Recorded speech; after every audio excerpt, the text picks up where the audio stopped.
Hey, how's it going everyone? It's Ray from Remote Play, and in today's video I'm going to be unboxing the Xbox Series S, and I'm also going to be testing some games. But before I go any further, I just want to thank Microsoft and Xbox UK for providing me a review unit of this system so I could give a review out for you guys and also provide future coverage on Xbox games moving forward. So let's just get straight to it.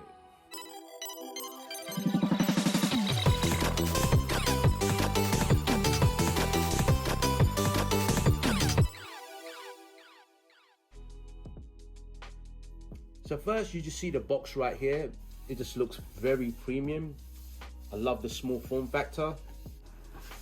On the side, it's just a bunch of text. And at the back, it's just got all marketing, power your dreams, just shows upcoming titles. So on this side, it shows everything the system is capable of and the features it has. So it does support 120 FPS, 512 gigabytes of SSD storage, velocity architecture, and it also has HDR, variable refresh rate, and a lot more. So I'm just going to open it right now. So I know it has a seal in many different sizes, so just give me just a moment. So now to open it, also got to open it on this side.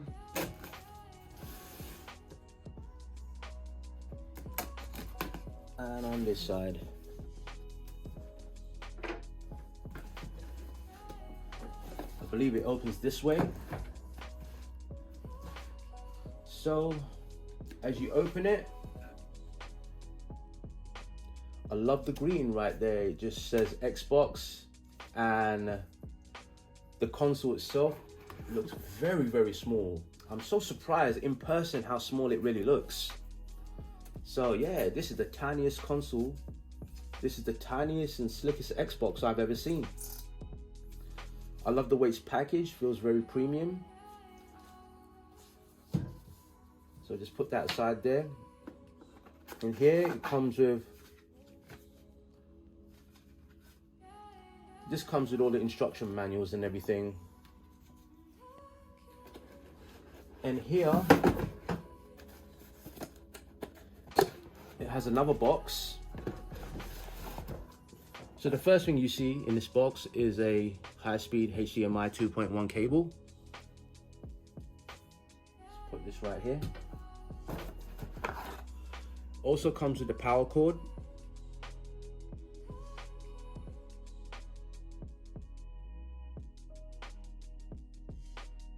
So here's the Xbox Series S and X controller, and as you can see, it looks very familiar to the Xbox One controller, except that it has a share button in the middle and a new D-pad, and it feels a tiny bit smaller compared to the Xbox One controller. But as far as the D-pad goes, it's definitely an improvement to the Xbox One controller.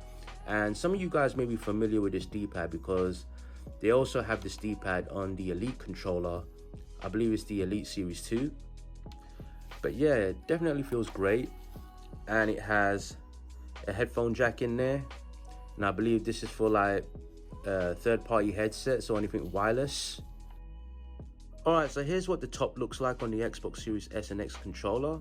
It looks very familiar, except the triggers are all textured and it has a matte feel to it compared to the Xbox One where it was all glossy. You got the connectivity button, and you also have the USB Type-C port right here. And as you can see, it takes AA batteries.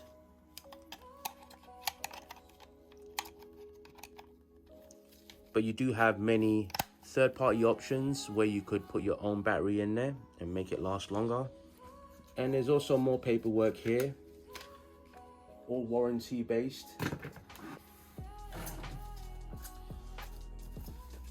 So here's the console itself.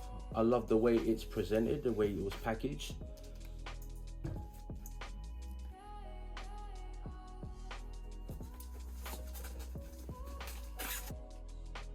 Alright guys, so here it is, the smallest and slickest Xbox I've ever seen. Now this looks a lot smaller than the pictures that I see online. Like in person, it's absolutely shocking on how small this console really is. But this is how it looks on the front. And Here's how it looks on the side. You've got the vents round the top here. You also have a vent here for the fan. Alright, so you have quite a few ports over here. You have your Ethernet cable, you have a couple of USB ports, a HDMI 2.1 port, and then you also have a memory expansion storage, and you also have the port for your power cord.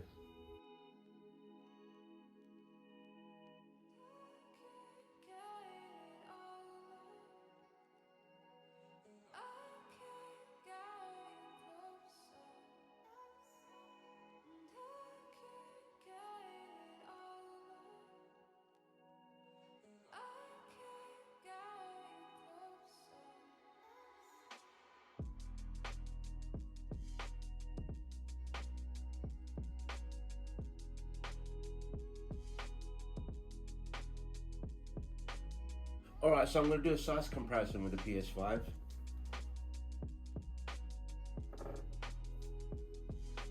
Alright, so there's a pretty big size difference between the two, but that is to be expected when you consider the specs inside the PS5. Plus it has a disc drive. The Xbox Series S obviously doesn't come with a disc drive, it's an all digital console. But aesthetically they both look beautiful together and they complement one another, especially if you want a setup that's all about aesthetics.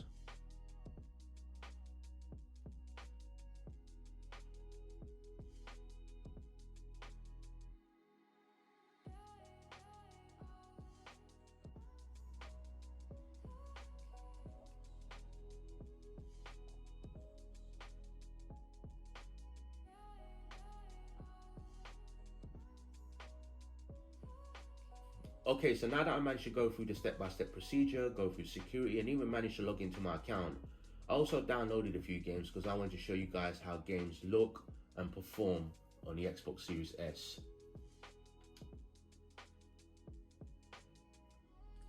Okay, so this is what the UI looks like, and I've noticed there's a bit of a change compared to the last time I logged onto the Xbox, and I haven't logged into my Xbox account for a very long time, but as you can see, it has a bit of a dynamic theme in the background. I did manage to download a few games so I could demonstrate and show you guys how they perform.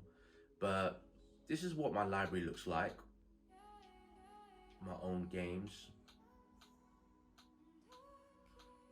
So there's quite a few good ones here. Some of my favorites here like Nier, Ninja Gaiden 2, Metal Gear Solid, Peace Walker. Also got the collection right here. Got the Ori games. I believe Ori and the Will of the Wisps is optimized for Xbox Series S and X. But yeah, I've got all the Sonic games, Marvel vs. Capcom 3, Vanquish, Sekiro Shadows Die Twice, Monster Hunter World, Devil May Cry 5. I've got a few of the Final Fantasy games like Final Fantasy 9 and Final Fantasy 7, Final Fantasy 13. Azura's Wrath. So yeah, there's quite a few games here. But as far as me downloading them, these are the ones that I've downloaded so far. This is the store, and it loads pretty fast actually, so it's pretty impressive how it loads compared to the Xbox One X. So you got all the top games there. The store's well organized, so I'll give it that. You can also connect your Xbox Series S and X to the Xbox app on your smartphone. So there's many different features on there like remote play and so on.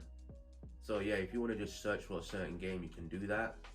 Okay, so as you can see, I'm on the Game Pass tab of the UI, and they have a wide selection of games like Yakuza Kiwami 2, Yakuza Kiwami, Tell Me Why, Batman Arkham Knight, Star Wars Jedi Fallen Order. So they got all the EA Play stuff, or EA Access, formerly known as.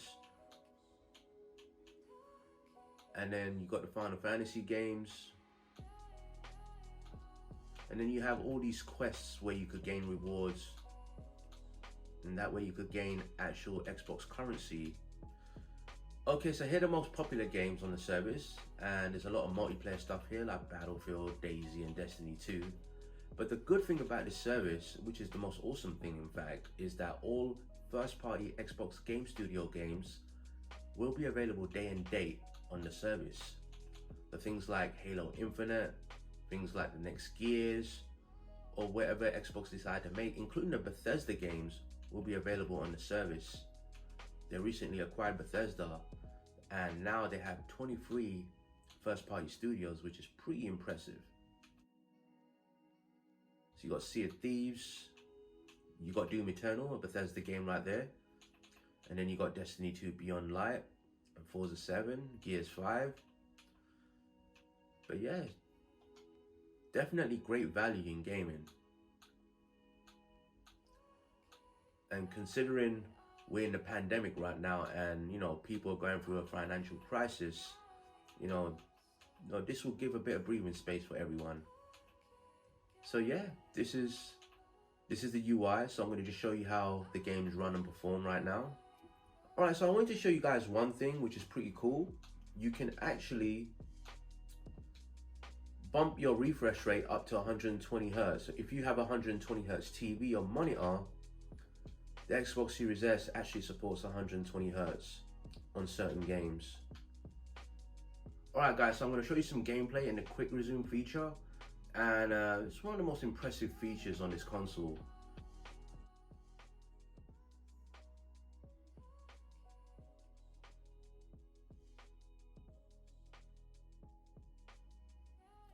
It will say quick resume on the top right hand side, and it would pick up where you last left off the game. So in my case, it was here. So it's pretty impressive.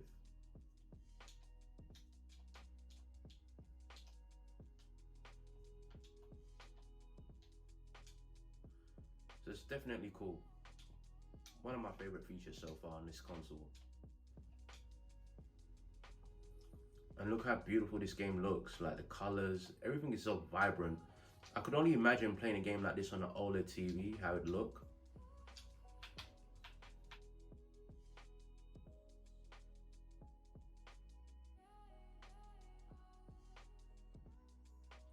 Pretty neat feature, don't you think?